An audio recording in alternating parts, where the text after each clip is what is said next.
Welcome to Mahogany Unscripted. I'm Mahogany. Um, as some of you may know, May is Maternal Mental Health Month, and I wanted to highlight two books that I feel like um, really give a good description of like how complex motherhood can be. So many fictional stories place mothers in categories of like good or bad. And the two books that I'm choosing today, I feel like there's more of a gray area there where you can not so much place them in those categories, but understand how complex some of the things that they experience are.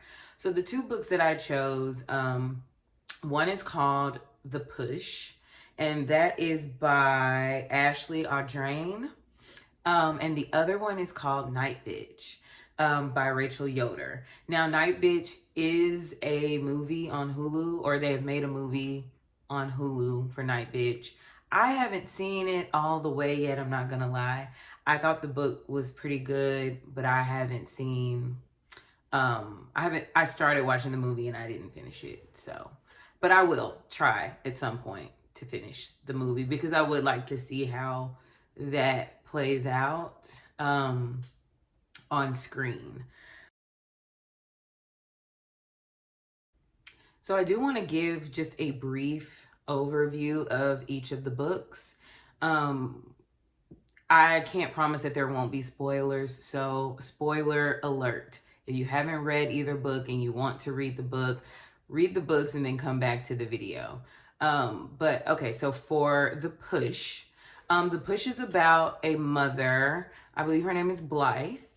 And she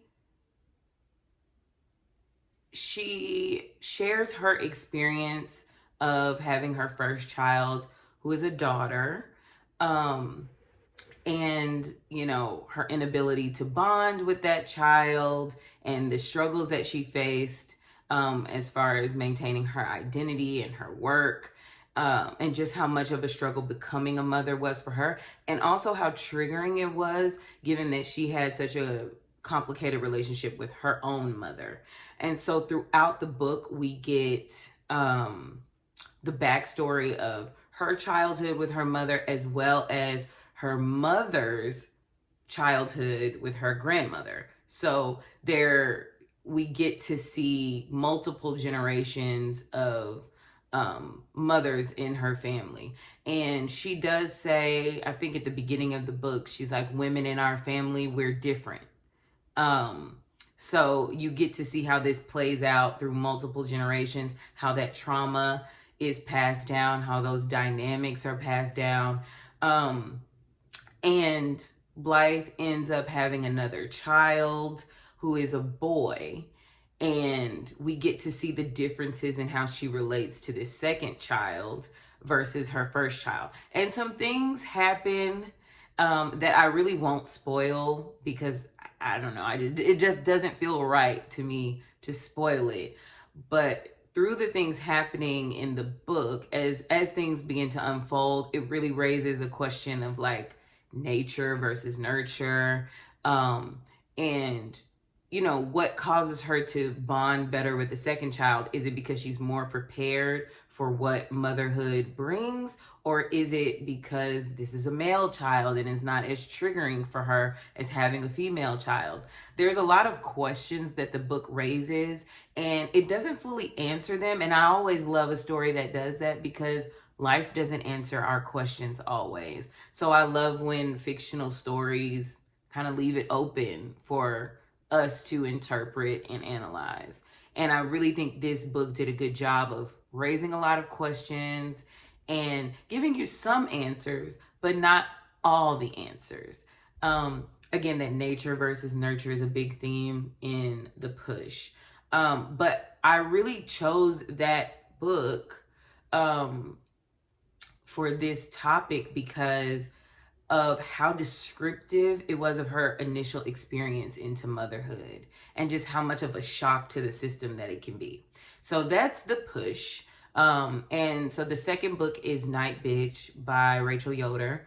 Um, and I want to say that the main character, the antagonist in, sorry, the protagonist, the protagonist in Nightbtch, she doesn't have a name.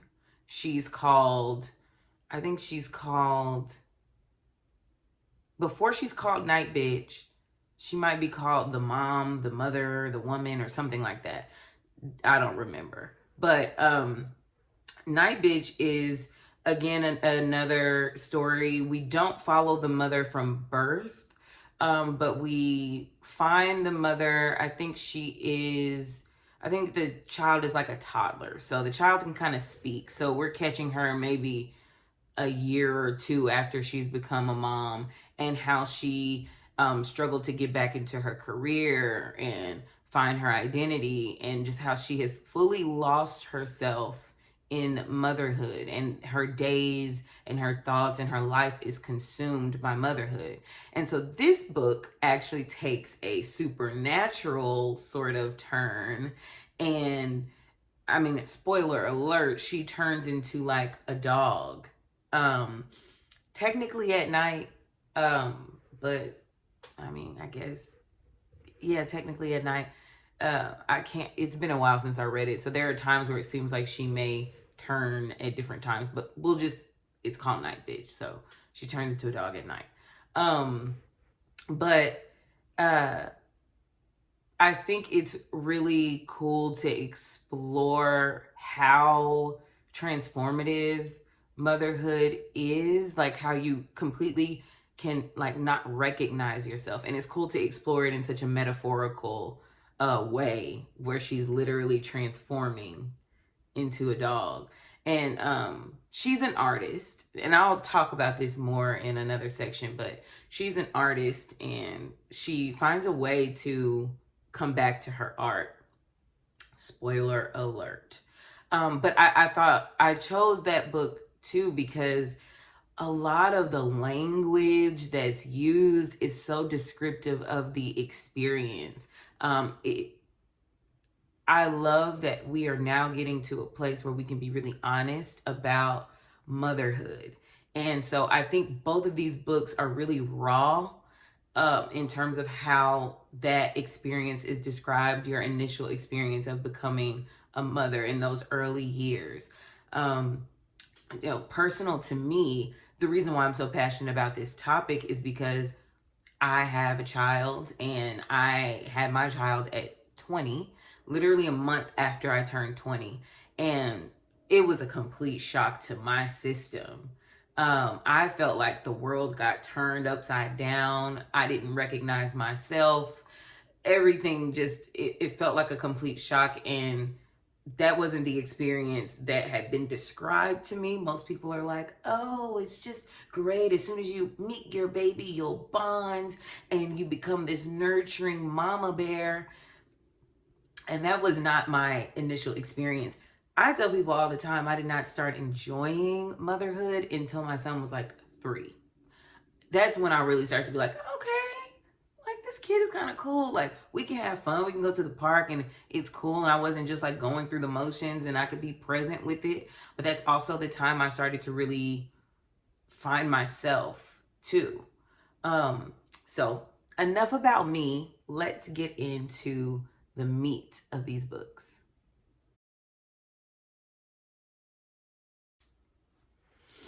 Okay, so the first theme I would like to explore with both of these books is motherhood and identity.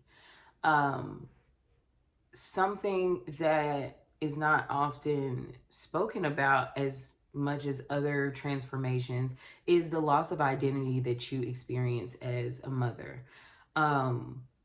Typically you're a whole person with interests and hobbies and a career or whatever before you become a mother, and then once you become a mother, it's like it completely takes over. So in Nightbtch, her transformation is actually physical, right? Where she doesn't recognize herself anymore. Initially, she, kind of talks about her hair being unkept, or, you know, her not dressing up or putting clothes on or taking a shower. And those are all real things. But then she physically, again, transforms into a creature that she does not recognize. She turns into a feral, wild dog.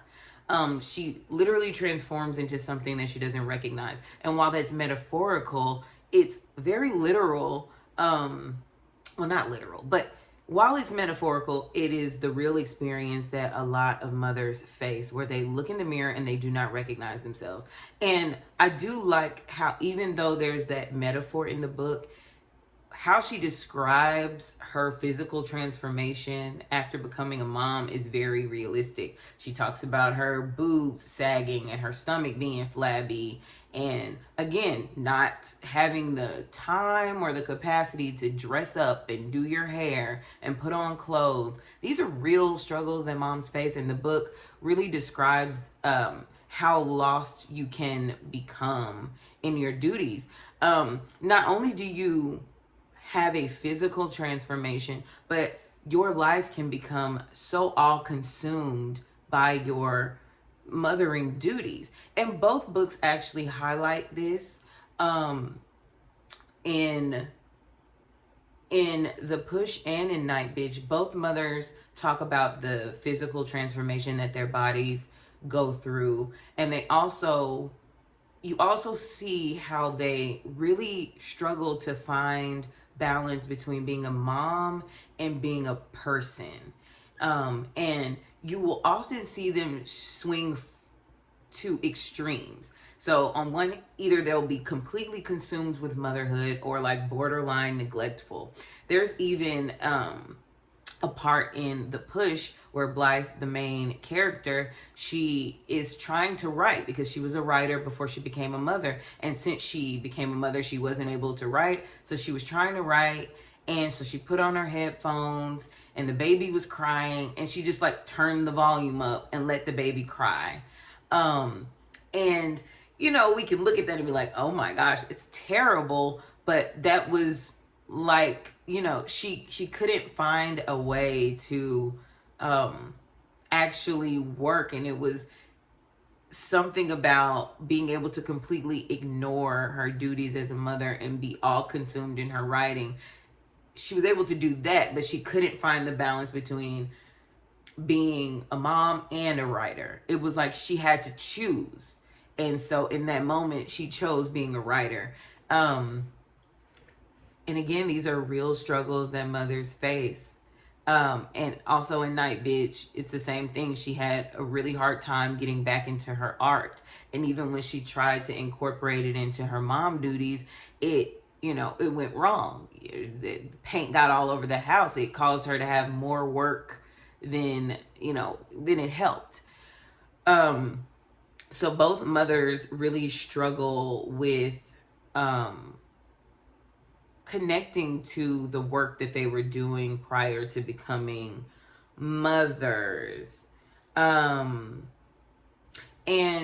even with Blythe, I wonder if even with Blythe and her, in the story, her husband really wasn't supportive of her finding that balance either. To him, it felt like the way he was, speaking to her about it was she should be willing to sacrifice her passion for writing to be a mother. That was a given, that she would give up her career to be a mother. But he had to keep his career. He had to work. And it seemed like in both marriages, in the Nightbtch and in Push, that was the husband's attitude, that of course the mom would give up her career and sacrifice it to be a mother. That was a given. Like there was not even a second thought for either one of the husbands that this would be the outcome. I will say that the husband in Nightbtch came around. The husband in The Push, I can't remember his name, but he did not he really didn't, he wasn't that supportive in her finding her own identity outside of being a mother. And this is something that women struggle with,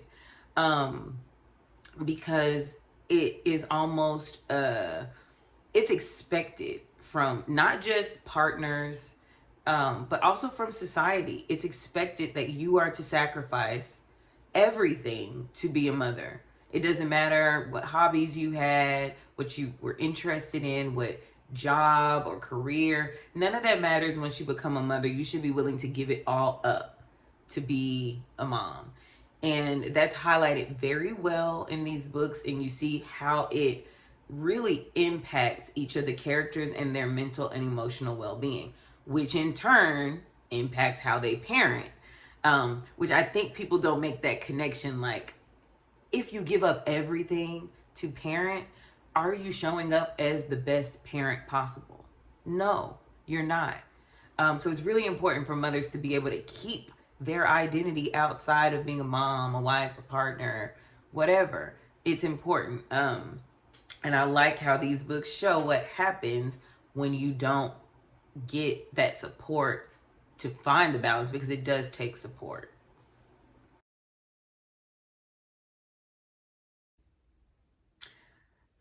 Another theme that I really loved about both of these books was how they both highlighted the dark side of motherhood, especially in those early months and years. Nightbtch, in my opinion, did such a good job of describing the rage that you can feel as a mother.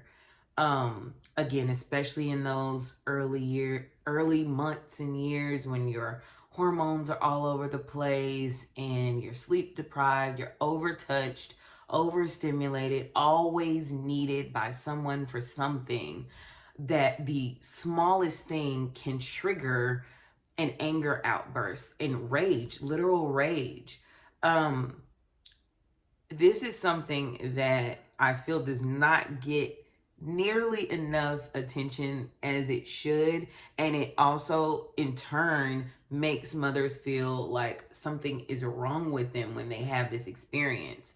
And while it may be a sign that you need additional support and time to care for yourself and all of the things, yes, it could be a sign of that, but it's also not like this abnormal thing where you need to feel like you're a horrible mother because of it. A sign that you need extra support, yes. A sign that you're a horrible mom, absolutely not. And again, I think Nightbtch did a great job of putting into words what that feels like.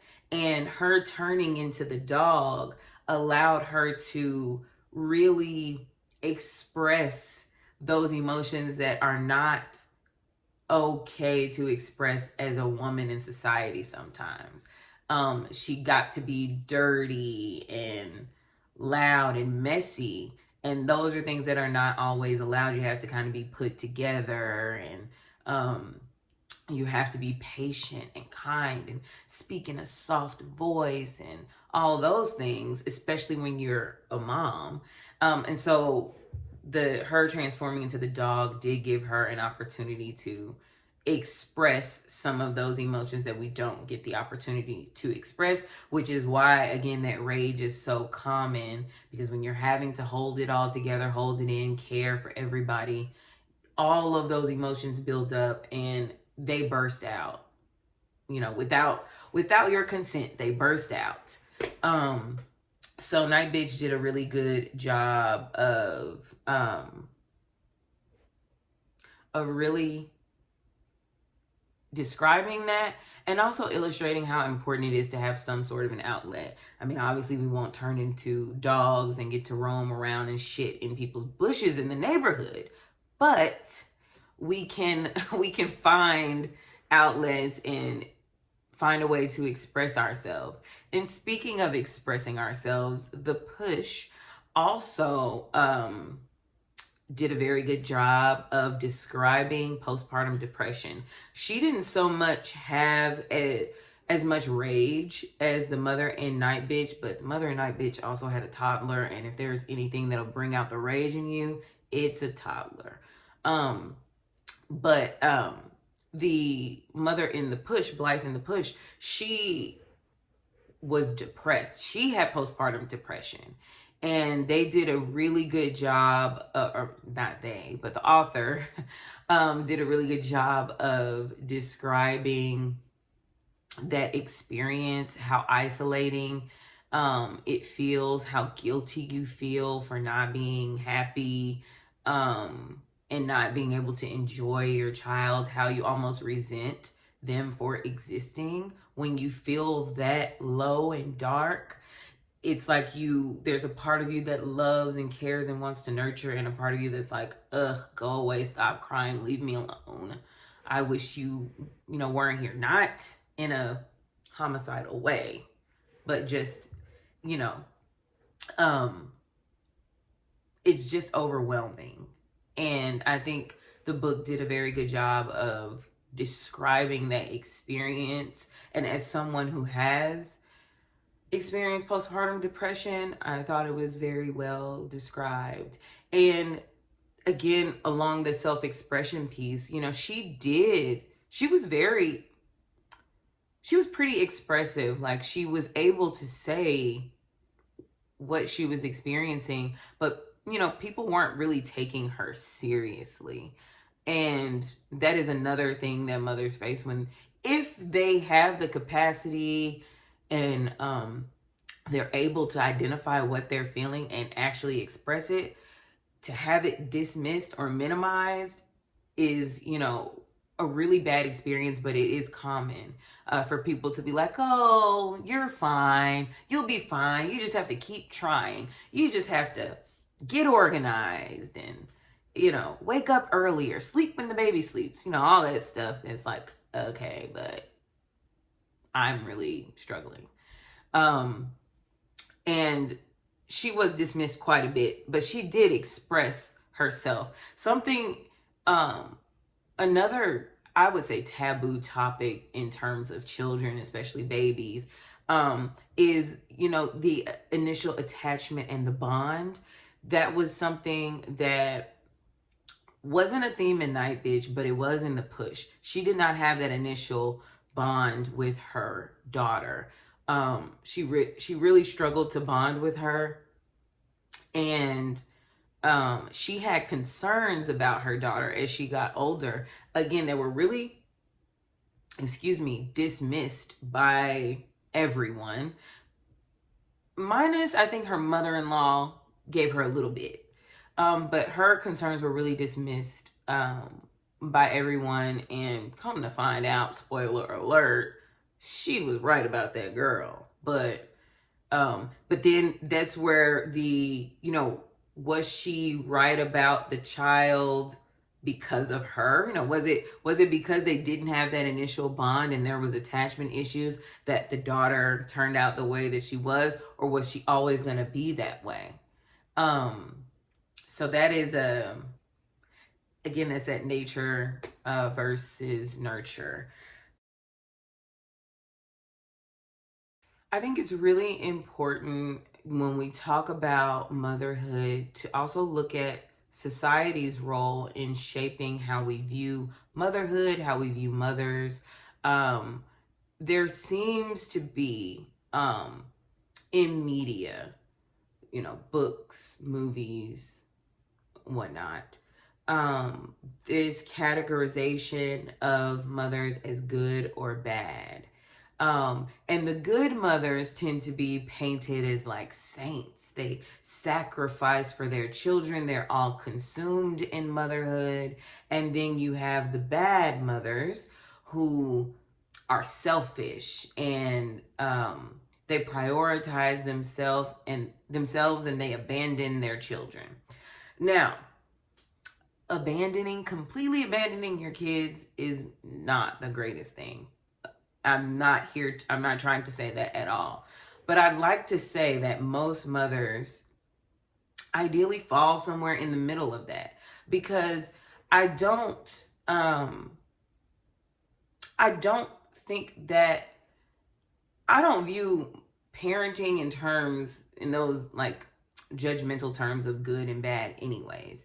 I think it's a lot more complex than that. But it also doesn't make you like a great parent because you sacrifice all of your hopes and dreams.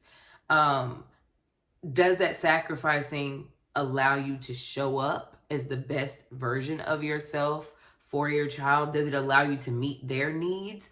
Because maybe then it's worth the sacrifice. But more often than not, that sort of sacrifice does not allow you to show up as your best self, as the best parent. And again, both of these books really do show that, how the both mothers were better parents when they were a bit, I won't even say selfish. Selfish is not the right word. They were better parents when they were able to find balance. When they were able to find balance between their identity as a person, as a woman, their career, and as a mother. When they were able to find that balance, they showed up a lot better as mothers. Now, I'll say that's true for Nightbtch. For Blythe, I think I would have to go back and reread the book, because I'm not sure she necessarily found that balance when she had her son. I think it helped that he was a male, and that she kind of knew what to expect. And she wanted to do things different that time. I think she was determined to do things different. So I won't say that fully applies for her. It's kind of a different situation. But it definitely applied for Nightbtch.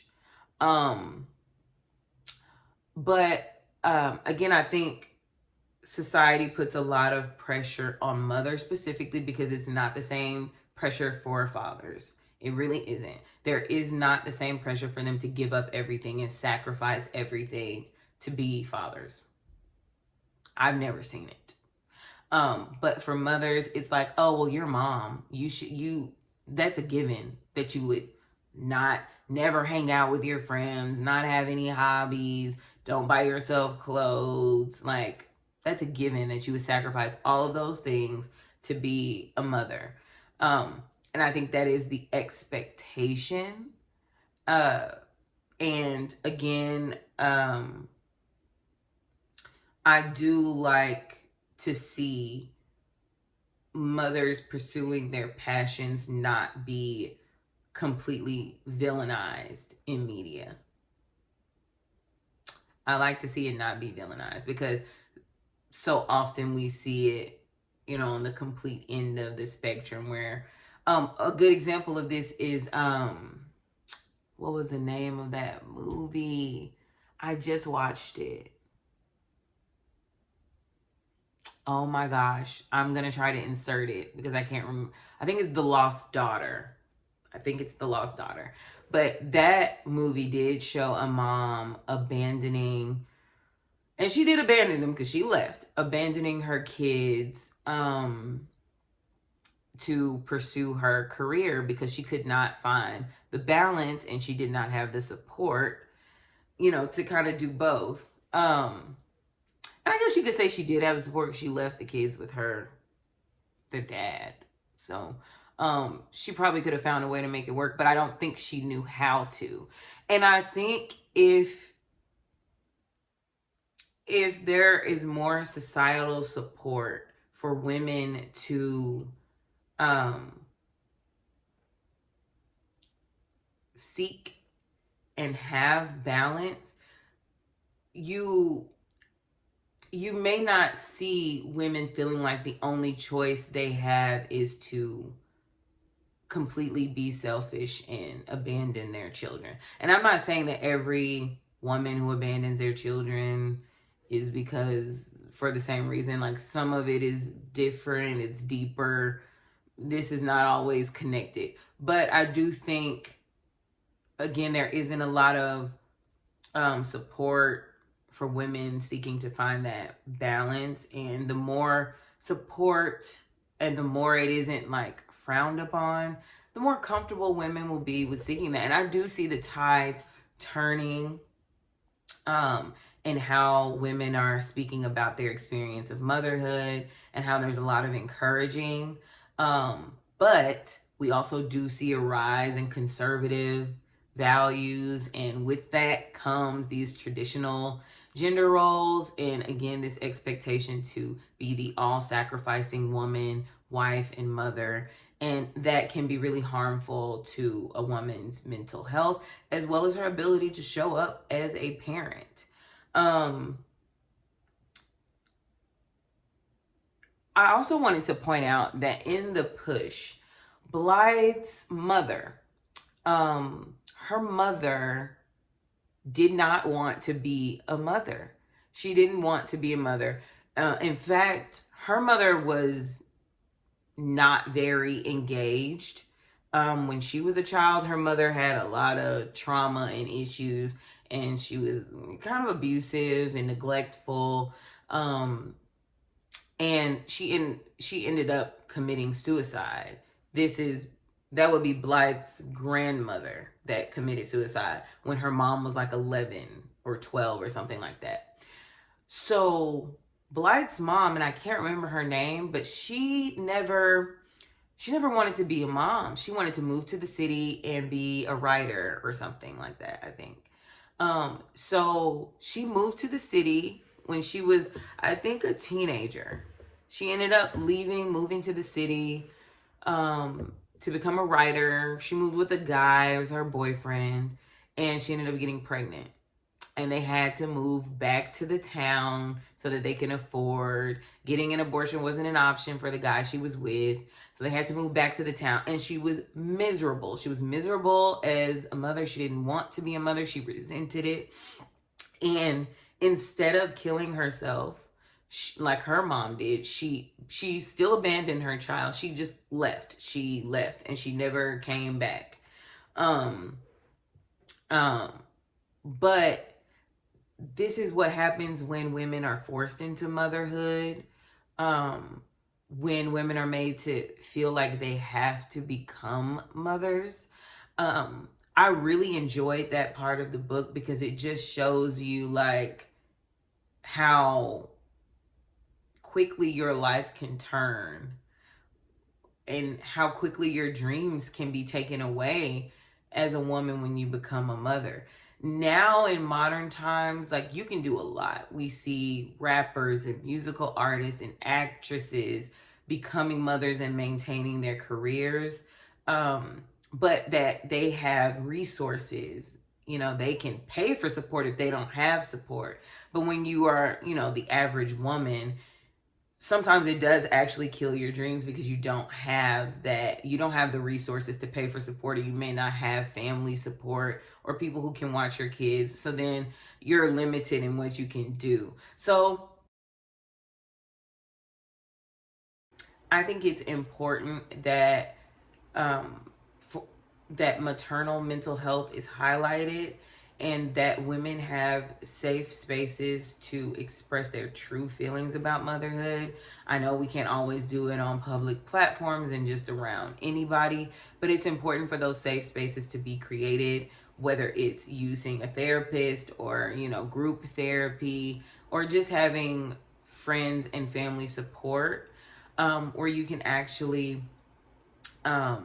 express some of those feelings that are unspoken or that are taboo. I think that is really important. And I know some people are gonna be like, oh, what do you mean? I think it's important for women to have those safe spaces where they can also openly discuss their negative feelings towards their children. Because as much as you love your children, sometimes you do have, negative feelings towards them, whether it be towards them as individuals because of their actions or just the fact that they exist. Women need safe spaces to explore that and unpack those feelings. I am in no way advocating for any sort of physical, emotional, verbal abuse of children. I am completely against that, and I do not advocate that for that.